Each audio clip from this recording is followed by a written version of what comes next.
Hi all, welcome to Shruthi's learning square. നമ്മൾ ഇന്ന് പഠിക്കാൻ പോണത് ഫിസിക്സിലെ ഒരു ചെറിയൊരു ടോപ്പിക്കാണ്. വേവ് ലെങ്ത്തും ഫ്രീക്വൻസിയും അതിനെ ബേസ് ചെയ്തിട്ട് PSC എക്സാംസിന് കുറച്ച് ക്വസ്റ്റ്യൻസ് ഒക്കെ ചോദിക്കാറുണ്ട്. ക്വസ്റ്റ്യൻസ് ഒക്കെ കുറച്ച് കൺഫ്യൂസിംഗ് ആയിരിക്കും. അതായത് വേവ് ലെങ്ത് കൂടുമ്പോൾ ഫ്രീക്വൻസിക്ക് എന്ത് പറ്റും, അല്ലെങ്കിൽ റെഡ് ലൈറ്റിനെ കുറിച്ചിട്ടുള്ള വയലറ്റ് ലൈറ്റിനെ കുറിച്ചിട്ട് ഇങ്ങനെയുള്ള കുറച്ച് ക്വസ്റ്റ്യൻസ് PSCയിൽ കാണാറുണ്ട്. അപ്പോൾ അതായിരിക്കും ഞാൻ ആദ്യം നമ്മൾ ഡിസ്കസ് ചെയ്യാൻ പോകുന്നത്. അത് നമുക്ക് മനസ്സിലാക്കി പഠിക്കാം.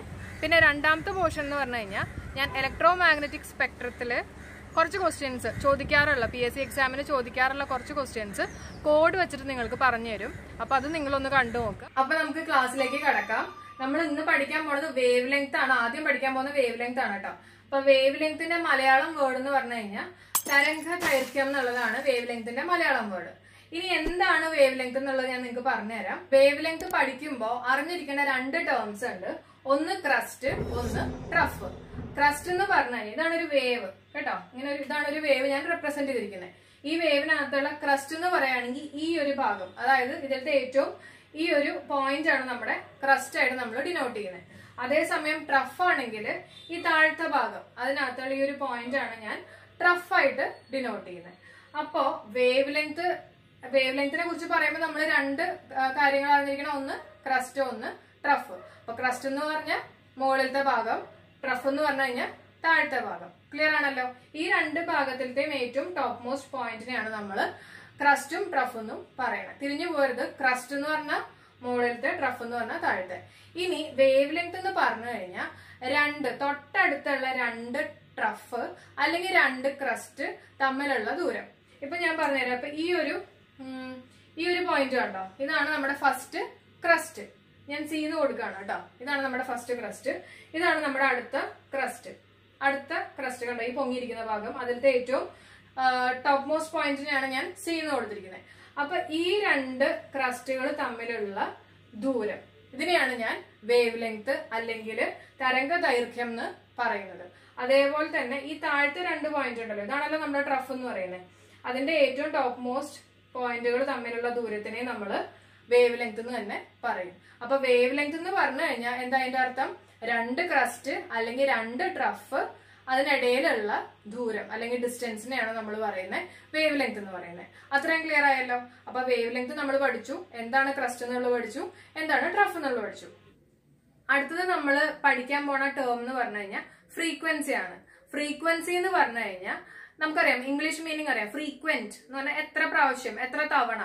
അപ്പൊ ഒരു സെക്കൻഡില് എത്ര തവണ ഓസിലേഷൻസ് ഉണ്ടായി എന്ന് പറയുന്നതാണ് ഫ്രീക്വൻസി എന്ന് പറയുന്നത്. അപ്പൊ ഫ്രീക്വൻസി ഞാനൊന്ന് ഡിനോട്ട് ചെയ്ത് കാണിച്ചു തരാം. ലെങ്തിന്റെയും കൺസെപ്റ്റ് ക്ലിയർ ആവാൻ വേണ്ടിയിട്ട് ഞാൻ ഇവിടെ രണ്ട് ഫിഗർ വരച്ചിട്ടുണ്ട്. ഈ ഒരു ഫിഗർ നോക്കി കഴിയുമ്പോൾ നിങ്ങൾക്ക് കൺസെപ്റ്റ് എല്ലാം ക്ലിയർ ആവും. അപ്പൊ നോക്കുക, ഈ രണ്ട് ഫിഗർ കണ്ടോ. അപ്പൊ ഇതിനകത്ത് ഏതിനായിരിക്കും ഫ്രീക്വൻസി കൂടുതൽ, അല്ലെങ്കിൽ ഏതിനകത്തായിരിക്കും വേവ് ലെങ്ത് കൂടുതൽ എന്നുള്ളത് ഞാൻ പറഞ്ഞുതരാം. ഈ ഒരു ഫിഗറിനകത്താണ് വേവ് ലെങ്ത് കൂടുതൽ. ഒന്ന് ക്ലിയർ ആയിട്ട് ഈ ഫിഗർ നോക്കൂ.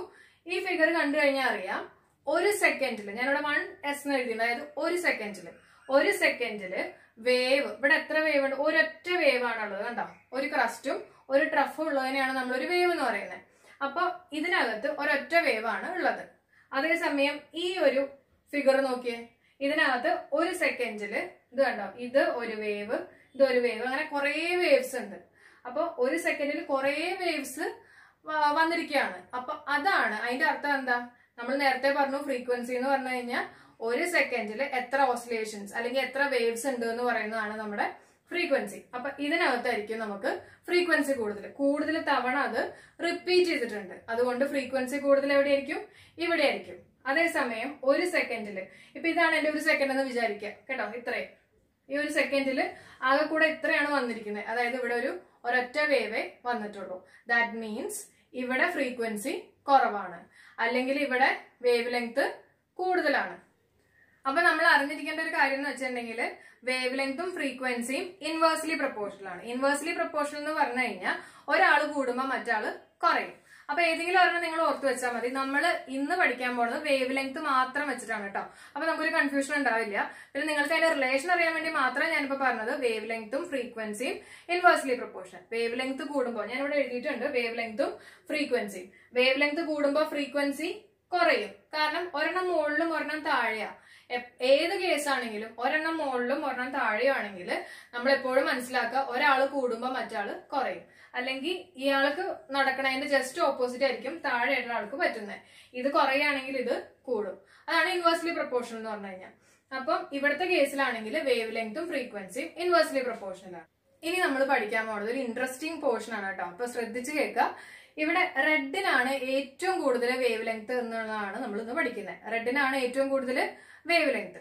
അപ്പൊ അത് നമ്മളിപ്പോ വിബ്ജിയോർ എന്ന് പറഞ്ഞിട്ട് കൊടുത്തു. നമുക്കറിയാം 7 കളേഴ്സ് ഉണ്ട് വിബ്ജിയോറിൽ. അപ്പൊ അതിനകത്ത് റെഡിനാണ് ഏറ്റവും കൂടുതൽ വേവ് ലെങ്ത്. ശരിയാണല്ലോ. അപ്പൊ അങ്ങനെയാണെങ്കിൽ ഏറ്റവും കുറവ് വേവ് ലെങ്ത് എവിടെയായിരിക്കും? വയലറ്റിനകത്തായിരിക്കും. ശരിയല്ലേ? രണ്ടും രണ്ട് എക്സ്ട്രീം പൊസിഷനിൽ കിടക്കുന്നല്ലേ. അപ്പൊ റെഡിനാണ് ഏറ്റവും കൂടുതൽ വേവ് ലെങ്ത് എങ്കിൽ ഏറ്റവും കുറവ് വേവ് ലെങ്ത്തിന് ആരായിരിക്കും? വയലറ്റിനായിരിക്കും ഏറ്റവും കുറവ് വേവ് ലെങ്ത്. അപ്പൊ ഏറ്റവും കൂടുതൽ ഡിസ്റ്റൻസ് ട്രാവൽ ചെയ്യുന്ന കളർ ഏതാണ്? ഏറ്റവും കൂടുതൽ ഡിസ്റ്റൻസ് ട്രാവൽ ചെയ്യുന്ന കളർ റെഡ് ആണ്. ശരിയല്ലേ? ഇനി നമ്മൾ ഇവിടെ വേവ് ലെങ്ത്തിന്റെ ടേംസിൽ മാത്രം നമ്മൾ പറയുന്നത് കേട്ടോ. നമ്മൾ ഫ്രീക്വൻസി എന്ന് പറഞ്ഞിട്ടുള്ള ആളെ പറയണില്ല. നിങ്ങൾ വേവ് ലെങ്ത് മാത്രം ഓർത്ത് വെച്ചാൽ മതി. അപ്പൊ അതിന് ജസ്റ്റ് ഓപ്പോസിറ്റ് ആയിരിക്കും ഫ്രീക്വൻസിക്ക് പറ്റുന്നത്. ഇനി ഏറ്റവും കൂടുതൽ സ്കാറ്റർ ചെയ്യുന്ന കളർ എന്ന് പറയുന്നത് വയലറ്റ് ആണ്. സ്കാറ്റർ ചെയ്യാന്ന് പറയുന്നത് വിസരണം കേട്ടോ. അപ്പൊ ഏറ്റവും കൂടുതൽ സ്കാറ്റർ ചെയ്യുന്ന കളർ ഏതാണ്? വയലറ്റ് ആണ്. അത് എന്തുകൊണ്ടാന്നുള്ളത് ഞാൻ പറഞ്ഞുതരാം. ഏറ്റവും കൂടുതൽ ഡിസ്റ്റൻസ് ട്രാവൽ ചെയ്യുന്ന കളർ റെഡ് ആണെന്ന് നമ്മൾ പഠിച്ചു. കാരണം റെഡിനാണ് ഏറ്റവും കൂടുതൽ വേവ് ലെങ്ത്. ഇനി നമുക്കൊരു 4 ക്വസ്റ്റ്യൻസ് എളുപ്പത്തിൽ ആൻസർ ചെയ്യാൻ നോക്കാം. ക്വസ്റ്റ്യൻസ് ഞാൻ പറയാം. അപ്പൊ അതിനു മുമ്പ് നമുക്കൊരു കൺസെപ്റ്റിലേക്ക് പോവാം. ഏറ്റവും കൂടുതൽ ട്രാവൽ ചെയ്യുന്ന കളർ റെഡ് ആണ്. അതേപോലെ തന്നെ ഏറ്റവും കൂടുതൽ സ്കാറ്റർ ചെയ്യുന്ന കളർ വയലറ്റ് ആണ്. അത് എങ്ങനെയാണെന്നുള്ളത് ഞാൻ നിങ്ങൾക്ക് മനസ്സിലാക്കി തരാം. ഇപ്പൊ ഞാൻ രണ്ടിന്റെയും കേസ് എടുത്തിരിക്കുകയാണ്. ഇത് റെഡ്, ഇത് വയലറ്റിന്റെ കേസാണ് നമ്മൾ എടുത്തിരിക്കുന്നത്. ഈ റെഡ് കളറും വയലറ്റ് കളറും 1 മീറ്റർ ട്രാവൽ ചെയ്യുമ്പോൾ എന്ത് സംഭവിക്കണം എന്നുള്ളതാണ് ഞാനിവിടെ വരച്ചു വെച്ചിരിക്കുന്നത്. അപ്പൊ നമ്മുടെ അറ്റ്മോസ്ഫിയറിന്റെ കേസാണ് കേട്ടോ ഞാൻ എടുത്തിരിക്കുന്നത്. നമ്മുടെ അറ്റ്മോസ്ഫിയറിനകത്ത് കുറച്ച് പാർട്ടിക്കിൾസ് ഉണ്ട്. നമുക്കറിയാം ഡസ്റ്റ് പാർട്ടിക്കിൾസ് ഉണ്ടാവും, മോളിക്യൂൾസ് ഉണ്ടാവും, അങ്ങനെയുള്ള കുറച്ച് പാർട്ടിക്കിൾസ് ഉണ്ട്. അപ്പൊ റെഡിന് വെച്ച് നോക്കുമ്പോൾ റെഡിന് കൂടുതൽ വേവ് ലെങ്ത് ഉണ്ട് അല്ലെ. അപ്പൊ റെഡ് ട്രാവൽ ചെയ്യണത് ഇങ്ങനെയായിരിക്കും. റെഡ് ട്രാവൽ ചെയ്യുന്നത്, അതായത് റെഡ് ട്രാവൽ ചെയ്യുന്ന ഡിസ്റ്റൻസ് നിങ്ങൾക്ക് നോക്കിക്കഴിഞ്ഞാൽ അറിയാം. ഇവിടെ തൊട്ട് ഇങ്ങനെ പോയി ഇവിടെ വരെ എത്തും. ഓക്കെ. അതേസമയം നമ്മുടെ വയലറ്റ് ട്രാവൽ ചെയ്യാൻ എടുക്കുന്ന ഡിസ്റ്റൻസ് നിങ്ങൾ നോക്കിക്കോ. നമുക്കറിയാം അറ്റ്മോസ്ഫിയറിൽ ഗ്യാസ് മോളിക്യൂൾസ് അല്ലാതും ഉണ്ട്, ഡസ്റ്റ് പാർട്ടിക്കിൾസ് ഒക്കെ ഉണ്ട്. അപ്പൊ വയലറ്റ് എന്ത് ചെയ്യുന്ന വെച്ചിട്ടുണ്ടെങ്കിൽ ഈ പാർട്ടിക്കിൾസിനെല്ലാം ഇടിക്കും, കൊളൈഡ് ചെയ്ത് അത് കൂടുതൽ പ്രാവശ്യം ഇടിച്ചിടിച്ചാണ് അത് ഈ ഒരു 1 മീറ്ററിൽ എത്തുന്നത്. അപ്പൊ അതിന്റെ അർത്ഥം ഇവിടെ എന്ത് പറ്റും? കൊളിഷൻ കൂടുതലാണ്. കുറെ പ്രാവശ്യം ഇടിച്ചിടിച്ചാണ് അത് അതിന്റെ 1 മീറ്ററിലേക്ക് എത്താൻ കാര്യം. അപ്പൊ അതിന്റെ സ്കാറ്ററിങ് ഇവിടെ എന്ത് പറ്റും? അത് കൂടുതൽ സ്കാറ്റർ ചെയ്യും. ശരിയല്ലേ? കൂടുതൽ ഡിസ്റ്റൻസ് ട്രാവൽ ചെയ്തിട്ടാണ് അത് 1 മീറ്ററിൽ എത്തുന്നത്. ഇവിടെ റെഡിന്റെ കേസിൽ എങ്ങനെയാ? കുറച്ച് ഡിസ്റ്റൻസ് ട്രാവൽ ചെയ്ത് കണ്ടോ, ഇത്രയും ട്രാവൽ ചെയ്താൽ മതി. കാരണം അതിനെ സംബന്ധിച്ച് അതിന്റെ കൊളിഷൻ കുറവാണ്. ഈ ഒരു കൺസെപ്റ്റ് ക്ലിയർ ആയി നിങ്ങൾക്ക് 4 ക്വസ്റ്റ്യൻസിന് ആൻസർ ചെയ്യാൻ പറ്റും. First question, which colour travels more? ഏത് കളറാണ് കൂടുതൽ ട്രാവൽ ചെയ്യുന്നത്? ഏതാണ്? റെഡ് ആണ്. കാരണം എന്താ? അവിടെ സ്കാറ്ററിങ് കുറവാണ്. അപ്പൊ അതിന് കൂടുതൽ ട്രാവൽ ചെയ്യാൻ പറ്റും. ഇനി അതുപോലെ തന്നെ വിച്ച് കളർ ട്രാവൽസ് ലെസ്? നേരെ തിരിച്ചു നോക്കിയാണെങ്കിൽ കുറച്ചേതാ ട്രാവൽ ചെയ്യുന്നത്? വയലറ്റ് ആണ്. കാരണം എന്താ? അവിടെ കൂടുതൽ സ്കാറ്ററിങ് നടക്കുന്നുണ്ട്. പിന്നെ അപ്പൊ 2 ക്വസ്റ്റ്യനുള്ള ആൻസർ കഴിഞ്ഞു. ഇനി ഇതിനകത്ത് തന്നെ 2 പാർട്ട് വരുന്നുണ്ട്. Which colour has scattering more? ഏത് കളറിനാണ് കൂടുതൽ സ്കാറ്ററിങ്? വയലറ്റിനാണ്. കാരണം കൂടുതൽ പാർട്ടിക്കിൾസിന് അത് ഇടിച്ചിടിച്ചാണ് ആ ഒരു പോയിന്റിലേക്ക് എത്തുന്നത്. അപ്പൊ കൂടുതൽ സ്കാറ്ററിങ് നടക്കുന്നത് വയലറ്റിനാണ്. അപ്പൊ കുറച്ച് സ്കാറ്ററിങ് നടക്കണ ഏതായിരിക്കും? റെഡിനായിരിക്കും. അപ്പൊ 4 ക്വസ്റ്റ്യൻ നമ്മൾ ഇന്ന് പഠിച്ചു. ഇനി സ്കാറ്ററിംഗിന്റെ കൺസെപ്റ്റിൽ തന്നെ വരുന്ന 2 ക്വസ്റ്റ്യൻസ് ആണ്. Sky appears blue. എന്തുകൊണ്ടാണ് സ്കൈ ബ്ലൂ കളർ ആയിട്ട് നമുക്ക് കാണാൻ പറ്റുന്നത്? അതുപോലെ തന്നെ സീ അപ്പിയേഴ്സ് ബ്ലൂ. സീ, അതായത് നമ്മുടെ സീ എന്ന് പറയുന്നതും ബ്ലൂ കളറിൽ കാണാൻ കാര്യം എന്താണെന്നുള്ളതാണ്. 2 ക്വസ്റ്റ്യൻസ് നമുക്ക് സ്കാറ്ററിംഗിന്റെ പ്രിൻസിപ്പിൾ വെച്ചിട്ട് തന്നെയാണ് നമ്മൾ അതിനെ ഡിഫൈൻ ചെയ്യുന്നത്. അപ്പൊ സ്കൈ അപ്പിയേഴ്സ് ബ്ലൂ എന്നുള്ളത് പറഞ്ഞിരുന്നത് റെയിലെ എന്ന് പറഞ്ഞിട്ടുള്ള ഒരു സയന്റിസ്റ്റ് ആണ്. അതുകൊണ്ട് അതിന് റെയിലെ സ്കാറ്ററിംഗ് എന്നാണ് നമ്മൾ അറിയപ്പെട്ടിരുന്നത്. സീ അപ്പിയേഴ്സ് ബ്ലൂ എന്ന് കണ്ടുപിടിച്ചത് CV രാമനാണ്. അപ്പൊ ഇത് ഓർക്കാൻ ഒരു എളുപ്പ വഴിയുണ്ട്. സി എന്ന് പറയുമ്പോൾ നിങ്ങൾ ഈ സി ഓർത്താൽ മതി. അപ്പൊ സി അപ്പിയേഴ്സ് ബ്ലൂ എന്ന് പറയുമ്പോൾ സ്റ്റാർട്ടിംഗ് ലെറ്റർ ഈ സി പോലെ തന്നെ ഇവിടെ സി വെച്ചിട്ടാണ്, അതായത് CV രാമനാണ്. അപ്പൊ ഈ 2 ക്വസ്റ്റ്യൻസും കൂടി നമ്മൾ പഠിച്ചു. ഇനി എന്തുകൊണ്ടാണ് സ്കൈ അപ്പിയേഴ്സ് ബ്ലൂ എന്ന് പറഞ്ഞു കഴിഞ്ഞാൽ നമ്മൾ നേരത്തെ പഠിച്ചു സ്കാറ്ററിംഗ് ഏറ്റവും കൂടുതലുള്ളത് ഏത് കളറിനാണ്? വയലറ്റിനാണ്. അപ്പോ വയലറ്റ് കളർ ആയിരിക്കും നമ്മൾ സ്കൈയിലേക്ക് നോക്കുമ്പോൾ നമുക്ക് കൂടുതലും കാണുക, നമ്മുടെ കണ്ണിലേക്ക് എത്തുന്ന കളർ എന്ന് പറയുന്നത് കൂടുതലും വയലറ്റ് അല്ലെങ്കിൽ ബ്ലൂ ഷെയ്ഡ്സ് ആയിരിക്കും. അപ്പൊ അതുകൊണ്ടാണ് നമുക്ക് സ്കൈ ബ്ലൂ കളർ ആയിട്ട്. അതേപോലെ തന്നെയാണ് സീ അപ്പിയേഴ്സ് ബ്ലൂ എന്ന് പറയുമ്പോഴും നമ്മുടെ സീനകത്ത് ഏറ്റവും കൂടുതൽ സ്കാറ്ററിംഗ് നടക്കുന്നത് ബ്ലൂ കളർ അല്ലെങ്കിൽ വയലറ്റ് കളറിനായിരിക്കും. അപ്പൊ അതുകൊണ്ടാണ് നമുക്ക് സി എന്ന് പറയുന്നത് നമുക്ക് ബ്ലൂ കളറായിട്ട് തോന്നാൻ കാര്യം കേട്ടോ. അടുത്തത് sky of moon. Sky of മൂണിന്റെ കളറാണ് ബ്ലാക്ക്. അതെന്തുകൊണ്ടാന്ന് പറയാൻ പറ്റുമോ? നമുക്കറിയാം മൂണിൽ അറ്റ്മോസ്ഫിയർ ഉണ്ടോ? മൂണിൽ അറ്റ്മോസ്ഫിയർ ഇല്ല. മൂണിൽ അറ്റ്മോസ്ഫിയർ ഇല്ലെങ്കിൽ സ്കാറ്ററിങ് നടക്കോ? എപ്പോഴാ സ്കാറ്ററിങ് നടക്കുന്നത്? ഓരോരോ ചെറിയ ചെറിയ പാർട്ടിക്കിൾസിനെ ലൈറ്റ് വന്ന് ഇടിച്ചിടിച്ചല്ലേ സ്കാറ്ററിങ് നടക്കുന്നത്. അപ്പൊ മൂണില് അറ്റ്മോസ്ഫിയർ ഇല്ലാത്തത് കൊണ്ട് അവിടെ സ്കാറ്ററിങ് നടക്കില്ല. അതുകൊണ്ട് അവിടുത്തെ കളർ എന്തായിരിക്കും? ബ്ലാക്ക് കളർ ആയിരിക്കും. ഒരു ലൈറ്റും സ്കാറ്റർ ചെയ്യുന്നില്ല. അപ്പൊ നമുക്ക് കളർ ഒന്നും കാണാൻ പറ്റില്ല. That means it is black. അടുത്തത് റൈസിംഗ് സൺ അപ്പിയേഴ്സ് റെഡ്. അതെന്തുകൊണ്ടാന്നുള്ളത് നമുക്ക് നോക്കാം. അതായത് സൂര്യൻ ഉദിക്കുന്ന സമയത്ത്, അതായത് ഈ ഒരു പൊസിഷനിലാണ് സൂര്യൻ ഉള്ളതെന്ന് വിചാരിക്കാം. അപ്പൊ സൂര്യനിൽ നിന്ന് വരുന്ന ലൈറ്റ് റേസ് നമ്മുടെ അറ്റ്മോസ്ഫിയർ, ഇതാണ് നമ്മുടെ അറ്റ്മോസ്ഫിയർ, ഇതിനകത്തുള്ളതാണ് നമ്മുടെ ഭൂമി. ഓക്കെ, നമ്മുടെ ഭൂമിക്ക് ചുറ്റുമുള്ളതാണ് അറ്റ്മോസ്ഫിയർ. അപ്പൊ ഈ സൂര്യനിൽ നിന്ന് വരുന്ന ലൈറ്റ് റേസ് നമ്മുടെ അറ്റ്മോസ്ഫിയറിൽ കയറിയതിനു ശേഷം ഇത് നോക്കിക്കഴിഞ്ഞാൽ അറിയാം കുറച്ചും കൂടെ ദൂരം കൂടുതലുണ്ട്, ശരിയല്ലേ? അപ്പൊ ഈ അറ്റ്മോസ്ഫിയറിനകത്ത് കയറി കഴിയുമ്പോൾ എന്ത് നടക്കും? ഞാൻ തൊട്ട് മുമ്പ് പറഞ്ഞിരുന്നു, സ്കാറ്ററിങ് നടക്കും. സ്കാറ്ററിംഗ് എന്ന് പറഞ്ഞു കഴിഞ്ഞാൽ ഏറ്റവും കൂടുതൽ സ്കാറ്റർ ചെയ്യുന്ന കളർ ഏതൊക്കെയാണ്? വയലറ്റ് അല്ലെങ്കിൽ വയലറ്റിന്റെ ഷെയ്ഡ്സ്, വയലറ്റ്, ഇൻഡിഗോ, ബ്ലൂ, ആ കളേഴ്സിലൊക്കെ ആയിരിക്കും മാക്സിമം സ്കാറ്ററിംഗ് നടക്കുന്നത്. അപ്പൊ സ്കാറ്ററിംഗ് കഴിഞ്ഞ് പിന്നെ വരുന്ന കളർ ഏതാണുള്ളത്? നമുക്ക് റെഡിന്റെ ഷെയ്ഡ്സാ, അതായത് യെല്ലോ, ഓറഞ്ച്, റെഡ്, ആ ഷെയ്ഡ്സ് ആയിരിക്കും നമുക്ക് കിട്ടുന്നത്. അതുകൊണ്ടാണ് നമുക്ക് ആ ഒരു കളറ് കാണാൻ പറ്റുന്നത്. കാരണം ബ്ലൂ ഷെയ്ഡ്സ് എല്ലാം അത് സ്കാറ്റർ ചെയ്ത് കഴിഞ്ഞിട്ടുണ്ടാവും. പിന്നെയുള്ള ഷെയ്ഡ്സ് എന്ന് പറയുന്നത് റെഡിന്റെ ഷെയ്ഡ്സ് ആണ്.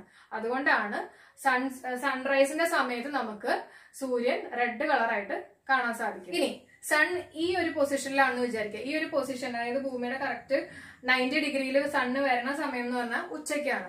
ഉച്ച സമയത്ത് എന്ത് പറ്റും എന്ന് വെച്ചിട്ടുണ്ടെങ്കിൽ സണ്ണിന് ഇതുപോലെ തന്നെ സൺറൈസ് വരും, നമ്മുടെ അറ്റ്മോസ്ഫിയറിനകത്തോട്ട് കയറും. പക്ഷെ ഈ ഒരു സമയത്ത് നമുക്ക് കണ്ടോ ഈ ഒരു ഡിസ്റ്റൻസ് കുറവാണ്.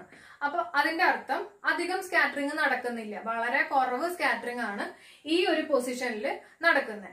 അപ്പൊ അതിന്റെ അർത്ഥം എന്താ? നമുക്ക് കാണുന്നത് ഈ എല്ലാ ലൈറ്റിന്റെയും ഒരു കോമ്പിനേഷൻ ആയിരിക്കും. അതായത് വയലറ്റ്, വിബ്ജിയോറിന്റെ ഒരു മൊത്തം കോമ്പിനേഷൻ ആയിരിക്കും. എല്ലാ കളേഴ്സും ഉണ്ടെങ്കിൽ അതിന്റെ കളർ നമുക്ക് ഏതായിട്ട് കാണാൻ പറ്റും? ഏതാണ്ട് ഒരു വൈറ്റ് കളർ ആയിരിക്കും നമുക്ക് ഉച്ച സമയം, അതായത് ഉച്ച സമയത്ത് നമുക്ക് കാണാൻ പറ്റുന്നത്. അടുത്ത് നമുക്ക് ഇലക്ട്രോ മാഗ്നറ്റിക് സ്പെക്ട്രം എന്താന്നുള്ളത് നോക്കാം. അപ്പൊ ഇലക്ട്രോ മാഗ്നറ്റിക് സ്പെക്ട്രത്തിൽ ആരൊക്കെയാ വരുന്നതെന്നുള്ളത് നമുക്ക് ആദ്യം പഠിക്കാം. അപ്പൊ അതിന് വേണ്ടിയിട്ട് ഒരു കോഡ് ഉണ്ട്. ആ കോഡ് നിങ്ങൾ പഠിച്ചു വെക്കുക. AR മിലു. മിലു എന്ന് പറയുന്ന ഒരു പെൺകുട്ടിയാണ് കേട്ടോ. AR എന്ന് പറഞ്ഞ ഇംഗ്ലീഷില് AR മിലു 10G ന്ന് സിയിലേക്ക് മാറി. ഇതാണ് നമ്മുടെ കോഡ്. ഓക്കെ, അപ്പൊ A എന്ന് പറയുന്നത് നമ്മുടെ AC വേവ്സ് ആണ്. A എന്ന് പറയുന്നത് AC വേവ്സ്, R എന്ന് പറയുന്നത് റേഡിയോ വേവ്സ്, M എന്ന് പറയുന്നത് മൈക്രോവേവ്സ്, I എന്ന് പറയുന്നത് ഇൻഫ്രാറെഡ് വേവ്സ്, L എന്ന് പറയുന്നത് വിസിബിൾ ലൈറ്റ്, U എന്ന് പറയുന്നത് അൾട്രാ വയലറ്റ്, X എന്ന് പറയുന്നത് എക്സ്റേസ്, G എന്ന് പറയുന്നത് ഗാമ റേസ്, അതുപോലെ തന്നെ C എന്ന് പറയുന്നത് കോസ്മിക് റേസ്. അപ്പൊ ഇത്രയും കാര്യങ്ങൾ ഓർക്കാനുള്ള ഒരു കുഞ്ഞു കോഡാണ് AR മിലു 10G ന്ന് സിയിലേക്ക് പോയി. 10G എന്നാണ് കേട്ടോ സിയിലേക്ക് പോകണം, തിരിഞ്ഞു പോരുതേ. അപ്പൊ 10G ന്ന് സിയിലേക്ക് പോയി. അപ്പൊ നമ്മൾ ഇതെല്ലാത്തിന്റെയും പേരുകൾ നമ്മൾ ഓർത്ത് വെക്കുക. ഇനി ഓരോന്നും എന്താന്നുള്ളത് ഞാൻ നിങ്ങൾക്ക് പറഞ്ഞുതരാം. ഇനി അടുത്തത് ഞാൻ എന്താ ചെയ്തിരിക്കണെന്ന് വെച്ചിട്ടുണ്ടെങ്കിൽ ഈ AR മിലുവിനകത്ത് L എന്ന് പറയുന്നതാണ് നമ്മുടെ ലൈറ്റിന്റെ, വിസിബിൾ ലൈറ്റിന്റെ പോർഷൻ വരുന്നത്. അതിനെ ഞാനൊന്ന് ഡിവൈഡ് ചെയ്തിട്ട് പഠിപ്പിക്കാൻ പോവാ. അതായത് ആ വിസിബിൾ ലൈറ്റിനകത്ത് നമുക്ക് ആരൊക്കെയുണ്ട്? നമുക്കറിയാം വിബ്ജിയോർ, നമുക്ക് ആ 7 കളേഴ്സ് ഉണ്ട്. അപ്പൊ ആ വിസിബിൾ ലൈറ്റിൽ വരുന്നതാണ് ഈ 7 കളേഴ്സ്, അതായത് വിബ്ജിയോർ. കണ്ടോ ഞാൻ ഇങ്ങനെ എഴുതിയേക്കുന്നത് VIBGYOR. എന്താ കാര്യം എന്ന് വെച്ചാൽ നമ്മൾ ഇത് അറേഞ്ച് ചെയ്തിരിക്കുന്നത്, അതായത് AR മിലുവിന്റെ ആ ഒരു ഓർഡർ നമ്മൾ അറേഞ്ച് ചെയ്തിരിക്കുന്നത് വേവ് ലെങ്ത് ഡിക്രീസിങ് ഓർഡർ ആണ് കേട്ടോ. ഏറ്റവും കൂടുതൽ വേവ് ലെങ്ത് എവിടെയാണ്? ഇവിടെയാണ്. പിന്നെ വേവ് ലെങ്ത് കുറഞ്ഞാണ് വരുന്നത്. അപ്പൊ അതിന്റെ അർത്ഥം എന്താ? ഏറ്റവും കൂടുതൽ ഫ്രീക്വൻസി എവിടെയായിരിക്കും? ഇവിടെ ആയിരിക്കും. കാരണം ഏറ്റവും കുറവ് വേവ് ലെങ്ത് ഇവിടെയാണല്ലോ. അപ്പൊ ഏറ്റവും കൂടുതൽ ഫ്രീക്വൻസി ഈ കോസ്മിക് റേസിന്റെ ഭാഗത്തായിരിക്കും. അപ്പൊ നമ്മൾ ഈ എല്ലിന്റെ, അതായത് വിസിബിൾ ലൈറ്റിനകത്ത് വരുന്ന വിബ്ജിയോർ എടുത്ത് എഴുതി. അപ്പൊ നമുക്കറിയാം ഇതിങ്ങനെ ഏറ്റവും കൂടുതൽ വേവ് ലെങ്ത് ഉള്ളത് റെഡിനാണല്ലോ. അപ്പൊ അത് നമ്മുടെ ഈ I എന്ന് പറയുന്നത് എന്താ? ഇൻഫ്രാറെഡ് ആണ്. അപ്പൊ ഇൻഫ്രാറെഡിന് തൊട്ടടുത്ത് വരുന്നതായിരിക്കും എന്ത്? നമ്മുടെ റെഡ് എന്ന് പറയുന്നത്. അതേപോലെ തന്നെ അൾട്രാ വയലറ്റിന് തൊട്ടടുത്ത് വരുന്നതായിരിക്കും നമ്മുടെ വയലറ്റ് എന്ന് പറയുന്നത്. അപ്പൊ ഇങ്ങനെ വേണം നമ്മൾ എപ്പോഴും ഈ ഒരു ഓർഡർ കീപ്പ് ചെയ്യാൻ കേട്ടോ. അങ്ങനെയാണെങ്കിൽ ഹയസ്റ്റ് വേവ് ലെങ്ത് ഇതിനകത്ത് ഏതിനായിരിക്കും വരുന്നത്? ഹയസ്റ്റ് വേവ് ലെങ്ത് വരുന്ന എപ്പോഴും AC വേവ്സിനായിരിക്കും. അതുപോലെ തന്നെ ഹയസ്റ്റ് ഫ്രീക്വൻസി ആർക്കായിരിക്കും? ഇവിടെ ആയിരിക്കും. ഏറ്റവും കുറവ് വേവ് ലെങ്ത്, അതിന്റെ അർത്ഥം ഏറ്റവും കൂടുതൽ ഫ്രീക്വൻസി ആർക്കായിരിക്കും? കോസ്മിക് റേസ് ആയിരിക്കും. ഇലക്ട്രോമാഗ്നറ്റിക് സ്പെക്ട്രത്തിനകത്തുള്ള സ്പീഡ് എന്ന് പറയുന്നത് 3 × 10⁸ മീറ്റർ/സെക്കൻഡ്. അപ്പൊ ലൈറ്റ് എന്ന് പറയുന്നത്, അതായത് നമ്മുടെ വിസിബിൾ ലൈറ്റ് എന്ന് പറയുന്നത് ഇലക്ട്രോമാഗ്നറ്റിക് സ്പെക്ട്രത്തിനകത്തുള്ള ഒരു ഭാഗമായതുകൊണ്ടാണ് നമ്മൾ ലൈറ്റിന്റെ സ്പീഡും 3 × 10⁸ മീറ്റർ/സെക്കൻഡ് ആയിട്ട് എടുക്കാൻ കാര്യം. ഇനി മൈക്രോവേവ്സ് നമ്മൾ എവിടെയൊക്കെയാണ് യൂസ് ചെയ്യുന്നത് എന്നുള്ളത് നോക്കാം. മൈക്രോവേവ്സ് നമ്മൾ യൂസ് ചെയ്യുന്നത് അവനിൽ യൂസ് ചെയ്യുന്നത് മൈക്രോവേവ്സ് ആണ്. അതുപോലെ തന്നെ റഡാറിൽ യൂസ് ചെയ്യുന്നത് മൈക്രോവേവ്സ് ആണ്. പിന്നെ ഇൻഫ്രാറെഡിനകത്ത് റെഡ് ഉണ്ട് അല്ലേ, റെഡ് കളർ ഇല്ലേ. അപ്പൊ അതിന്റെ അർത്ഥം എന്താ? റെഡ് എന്ന് പറഞ്ഞു കഴിഞ്ഞാൽ നമ്മൾ സാധാരണ ഇങ്ങനെ ചൂടുള്ള ഒബ്ജക്ട്സിനൊക്കെ നമ്മൾ ഇപ്പൊ റെപ്രസെന്റ് ചെയ്യുന്നതാണ് റെഡ് കളർ വെച്ചിട്ട്.